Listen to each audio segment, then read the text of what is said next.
Don't forget to like and subscribe. It was a cold night in late November when everything went wrong.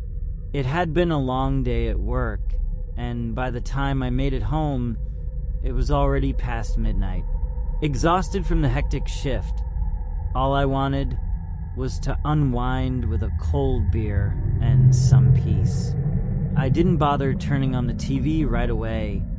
I just sank into the couch, feet up, eyes closed, trying to push the weight of the world out of my mind. The thought of everything I was dealing with at the time was overwhelming, so I just focused on the cold beer in my hand. But of course, even the simplest pleasures were never meant to last. After a few minutes of flipping channels in vain, I decided to give up and enjoy the silence, hoping it would offer me some calm. That's when it happened. The unmistakable sound of the power cutting out. That annoying pop and buzz before everything goes dark.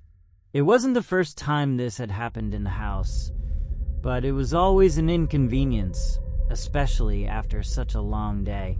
With a frustrated sigh, I got up and walked to the front door to check if the blackout was affecting the whole block. I stepped outside, the cold night air biting at my skin. I glanced around, and sure enough, the houses around me were still lit up.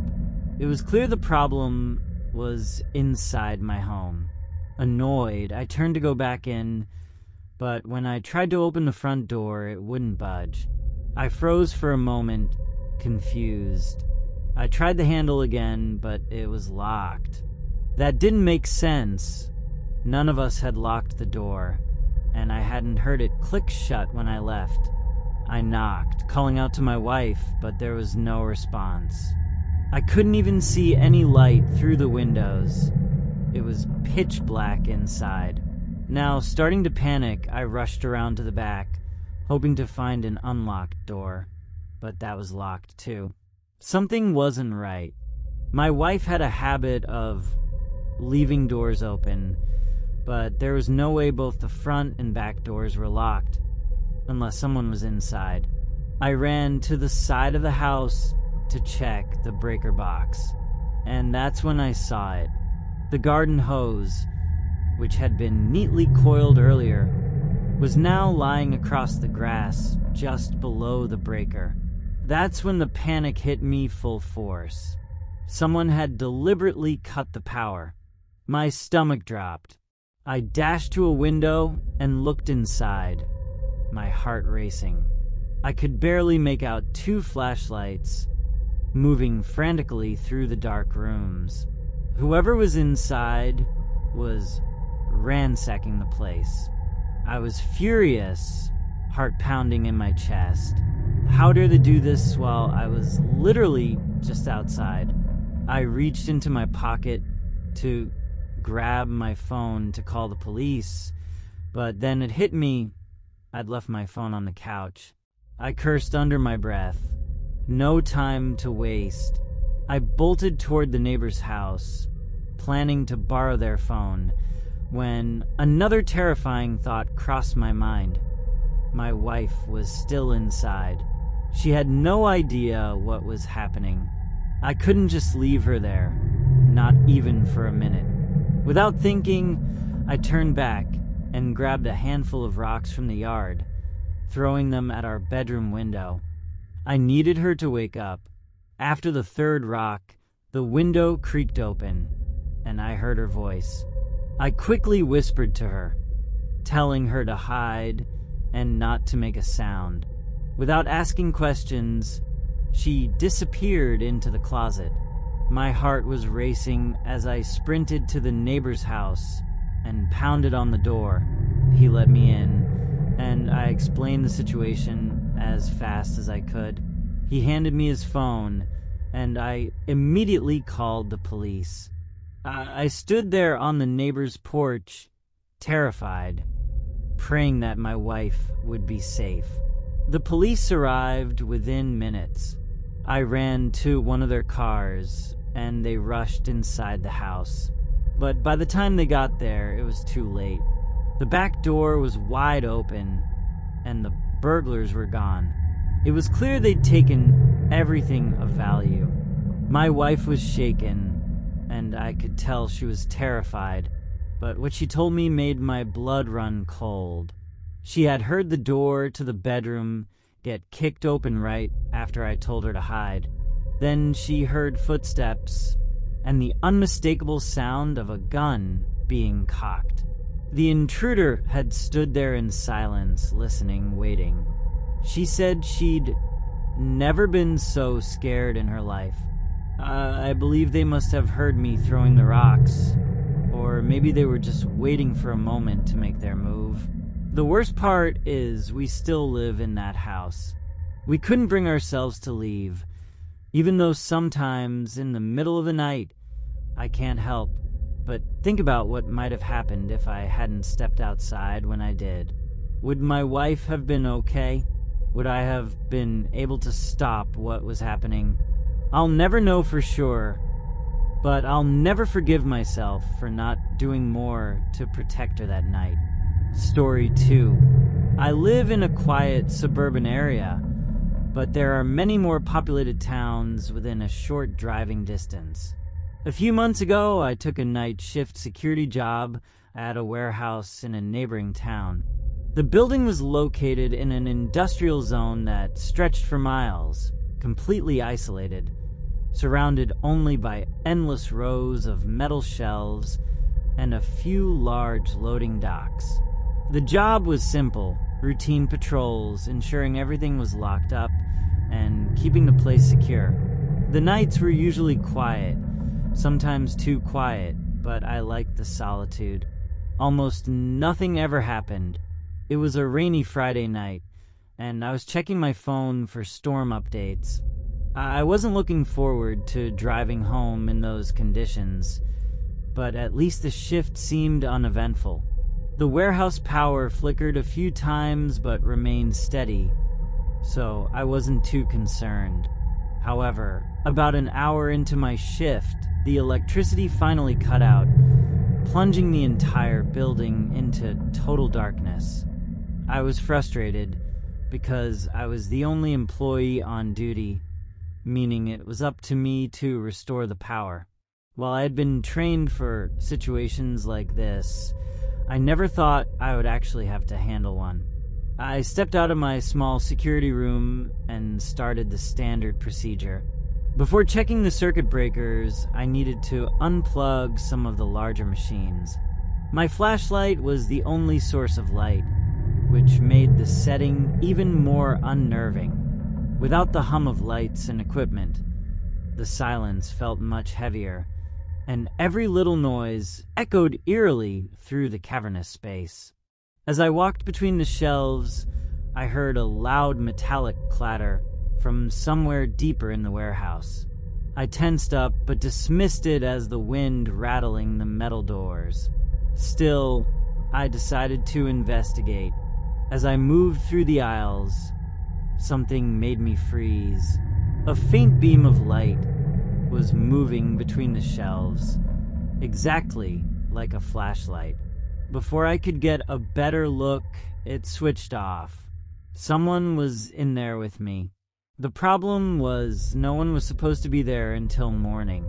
My heart started racing. Had I really seen that? When I reached the spot where I had seen the light, there was nothing. Just rows of crates and empty shelving units. The warehouse was silent again, but I knew I hadn't imagined it. I considered calling the police, but I hesitated. What would I even say? That I saw a flickering light? My training told me to investigate, and I had a taser with me which gave me some confidence. But then I noticed something even stranger. A strong metallic odor filled the air, like rust mixed with stagnant water. The smell was coming from one of the loading bays, a darker section of the warehouse, where crates were stacked from floor to ceiling. Following the scent with my flashlight, I noticed something even more unsettling. Wet footprints on the polished concrete floor, leading into one of the storage aisles. Every instinct screamed at me to turn back and call the police, but I couldn't ignore it. I kept my flashlight low to avoid revealing my position.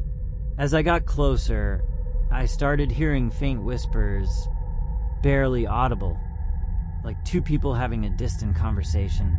I couldn't make out the words, but the tone sounded tense, almost urgent. I switched off my flashlight and held my breath. Clutching my taser, I crept closer. When I reached the corner of the aisle, I flicked on my flashlight and pointed it toward the whispers. There was no one there. The sound stopped the moment I moved in. A chill ran down my spine. They had to have been right there. I had heard them clearly. My survival instinct finally kicked in, and I decided to focus solely on restoring power and getting out of there as fast as possible. I rushed to the circuit room and started fumbling with the breakers in the dark. That's when I heard something scraping across the floor nearby. I swung my flashlight around and saw something glinting in the light. It was a crowbar. It hadn't been there before. My heart pounded. This was serious. Whoever was in there had bad intentions. I shouted that I was armed, a half-truth. Considering I only had a taser, I needed to get out of there fast. My nerves were shot, and my only priority was my safety. As I turned to leave, a loud metallic crash echoed through the warehouse, followed by the unmistakable sound of rushing footsteps. I turned the corner and saw them. Two figures dressed in black stood in the middle of the aisle. One of them held a crowbar identical to the one I had just seen. They locked eyes with me for a second before suddenly sprinting straight at me.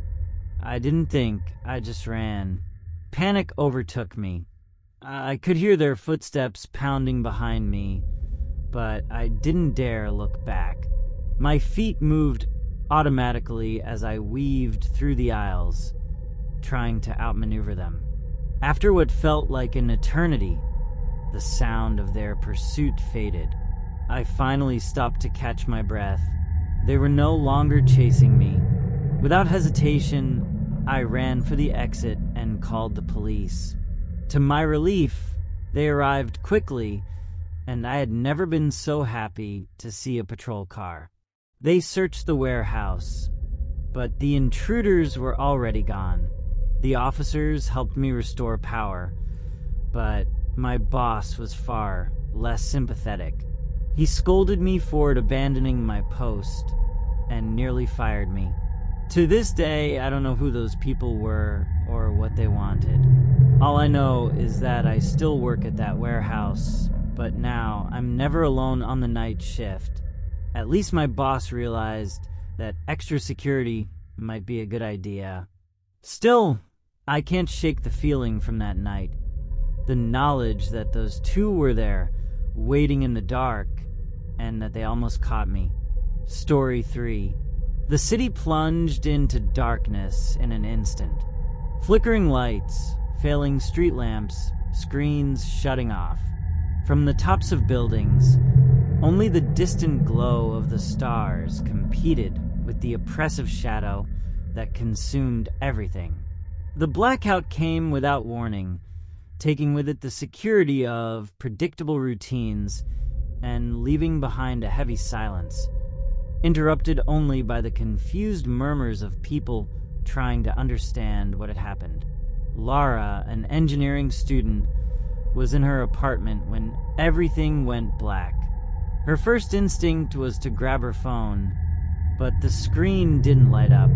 No battery? Unlikely. It had been charging when the power went out.